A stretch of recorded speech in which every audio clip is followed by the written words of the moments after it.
Muy buenos días, muy buenas tardes, muy buenas noches a todos aquellos que no desde ahora, sino desde hace años ya, pues estamos en contacto a través de los medios de comunicación.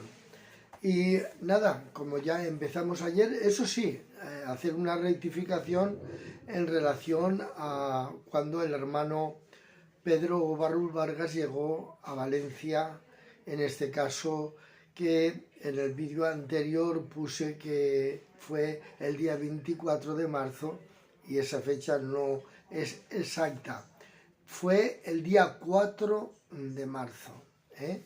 Así que me refería a ello para que tuvierais la fecha. Es muy importante a veces cuando damos algún tipo de fecha equivocada, algún versículo que no está muy en orden y sobre todo algún comportamiento que no puede ser especialmente aplaudido por el Señor. Bueno, si Dios de alguna manera es el que verdaderamente nos entiende y nos comprende. Como os decía ayer en el primer vídeo, pues lo hemos hecho ya durante bastante tiempo, ¿eh? Hemos leído el libro, lo hemos comentado en varios programas como en Sola Escritura y también pues en programas que hemos hecho de La Voz en la Red. Pero creo que de tiempo en tiempo se hace casi necesario e imprescindible recordar el origen de este último siglo, exactamente desde 1946, cuando veíamos ayer en el vídeo anterior, cuando el hermano Le Cosec empieza ese llamamiento que Dios le hace al pueblo gitano con aquella sanidad instantánea de un joven, o la madre del joven que le pidió que fuese a orar por su madre. Y si veis el vídeo anterior veréis como que la última frase, antes de pasar al capítulo siguiente, dice que un mes más tarde pasé cerca del desacampado donde estuvo aquel día donde Dios utilizó al hermano Le Cosec para sanar a aquella mujer de aquella enfermedad. Dice, ya las caravanas se habían ido un mes más tarde. Todos los gitanos reanudaron la carretera en un vuelo de pájaros, así lo veía el hermano Le Cosec. El que se marchasen aquellos gitanos de nuevo con las caravanas para otros lugares, como pájaros libres. Y dice aquí el hermano Le Cosec, dice, los olvidé. Pareciera que aquello había sido tan solamente pues un evento, una página en la que ya no habrían más páginas, ni habrían más eventos, ni nada más se escribiría. Pero sí, hubo un segundo capítulo donde hubo la conversión de la familia Dubil en un pueblo que le llaman Lisieux. Disculpadme si solamente lo deletreo porque no sé francés, ¿eh? Y empezamos a leer el segundo capítulo. Dice, 4 años más tarde, en agosto de 1950, estuve de paso en ese pueblo que os he nombrado, en Lisieux, en Normandía. Encontré a una muchacha que se dirigía a la calle Canfranc, hacia la iglesia evangélica, donde en enero de 1940 comenzó mi ministerio. Se vistió de un largo vestido abirragado, su cabello largo flotaba al viento. Jóvenes de piel morena la acompañaban, Cerca de ellos niños brincaban sin zapatos y se preguntó, ¿quiénes son? Y algunos respondieron, son bohemios. Me dijo una cristiana que de su ventana abierta los miraba llegar y vienen desde hace poco a las reuniones a la iglesia, añadió. Tienen una fe grande, decía esta mujer. Estas personas que los cristianos llamaban por el nombre de bohemios eran gitanos de la tribu de los manús. A veces los llamaban también gitanos. Alfred, un hermano de nombre Alfred, entonces pastor de esta iglesia evangélica, me dijo, dice el hermano Lecosec. Al principio, a su llegada en la iglesia en domingo hacia el final del culto, crearon un efecto de sorpresa e hicieron nacer un cierto rechazo cuando vieron que entraban aquellos bohemios, aquellos gitanos que entraban en esta iglesia. Le cuenta el hermano Alfred al hermano Lecosec. Una madre en lágrimas le había suplicado orar por su hijo que se moría en el hospital. Toda la iglesia se puso entonces en oración. El pastor se fue al hospital para imponer las manos al joven gitano, que se sanó, por cierto. La madre del que se sanó, Marie-Jeanne Duville, de sobrenombre Afi, se acordaba de la intervención de Dios como si fuera ayer. Y lo ha contado en su lenguaje habitual en presencia de varios de sus niños y nietos. Atentos a los pequeños les decía. Venía a menudo a Lisieux la hermana Marie-Jeanne Duville. Tenía una enfermedad de estómago y llevaba un cinturón especial. Iba pues a Santa Teresa de Basilea y quemaba cirios. Era muy piadosa y creía que al hacer esto estarían bien de mi estómago. Un día llegué en el mercado en la plaza de San Pedro, venía de la basílica donde había comprado un gran broche de Santa Teresa. Lo tenía delante de mí y en el mercado vi a un hombre que vendía libros. Ya le había visto varias veces y me acerqué a él y le pregunté, ¿qué vende, señor? Hermana, es la Biblia. Este broche que tienes delante de ti es Santa Teresa. Vivió, se murió. Tira pues eso. Ten este tratado y ve al 28 de la calle Canfranc. Allí te hablarán de Jesús que está vivo y que sana a los enfermos.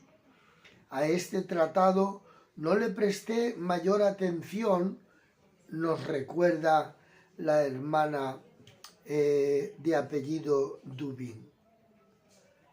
Y lo que puse, pero lo puse en mi monedero. Tenía un monedero grande y había de todo en el interior, hilo, agujas, de todo. A veces hacía caer el tratado porque se le caía al abrir el monedero, pero lo recogía otra vez. Lo barría a veces con las cáscaras porque se me caía al suelo, nos relata esta hermana. Pero lo recogía y lo ponía de nuevo en el monedero. Unos meses después me hizo fino. Mi hijo Fino cayó enfermo, un hijo de la hermana. Estábamos en Blainville-Château, cerca de Lisieux. Fui a ver a una curandera por el problema que tenía mi hijo Fino. No puedo hacer nada, me dijo. Tiene una enfermedad de intestino. Me fui pues al hospital el sábado. Le operaron. El doctor vino a verme inmediatamente y me dijo, no espere a este, está perdido para vosotros. Se refería a su hijo. Fue un golpe duro para mí. nos cuenta esta mujer. Todos nos pusimos a gritar en el hospital tanto como podíamos. Un jefe estaba allí, estaba el hermano de mi marido y su hermana, y todos gritaron como podían. Un revuelo en el hospital. Váyanse, váyanse, se nos decía, pero no queríamos irnos. Sabéis cómo somos nosotros los manús, los gitanos. Quisiéramos entrar en la habitación a pesar de todo. Los gachés, es decir, los payos, nos echaban a la calle, pero volvíamos a pasar por debajo de sus brazos. Abrí la puerta y vi la cara de mi pequeño. Entonces grité, ¡socorro! ¡Socorro! Me echaron a la calle y quedé allí todo el día acechando. El doctor vino otra vez a verme y me dijo, ¿tienes a otros niños? Tengo otros 5, le respondió la hermana al médico. Aquel, hablando del Cino, está perdido para ti. Solo tiene unos días de vida. Tiene una peritonitis tuberculosa. Tiene los intestinos perforados y no se pueden tapar más los agujeros. Ya no hay, está perdido. Te lo digo francamente, está podrido. Consúltale, consuélate con los otros niños, le decía el médico. Toda la noche siguiente, gitanos, lloramos, gritamos, lloramos. Estábamos acampados en la plaza del mercado de cerdos, como llamaban este sitio, los payos.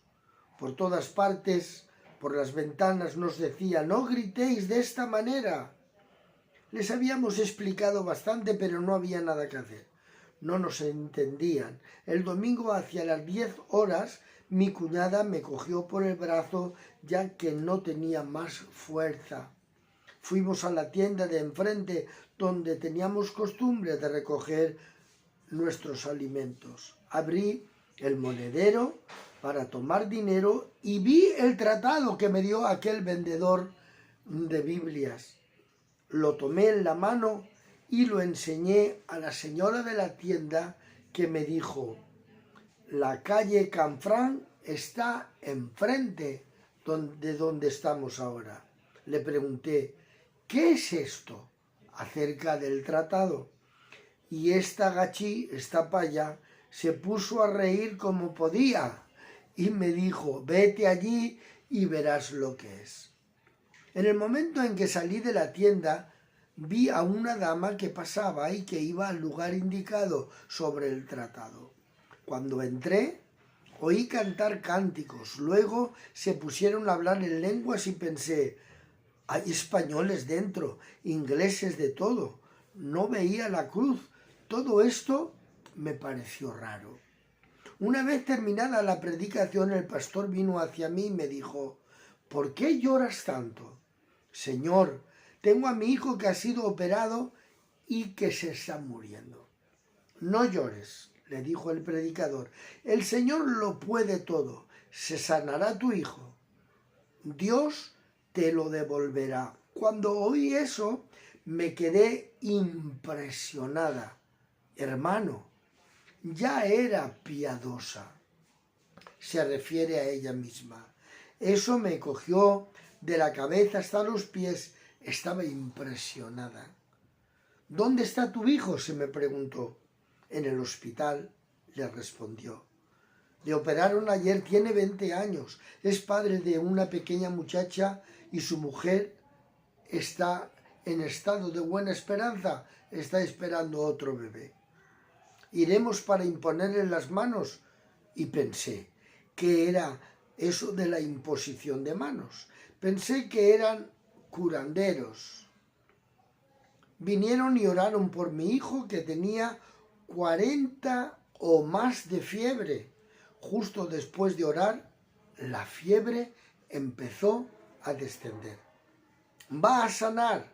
Orad a Dios, nos dijo aquel pastor. Todo el día pedíamos a Dios que lo sanara. El siguiente día fui a verlo. Lo encontré sentado en la cama y sano. Lo encontré sentado en la cama y sano. Este día sentí un desconcierto en mí.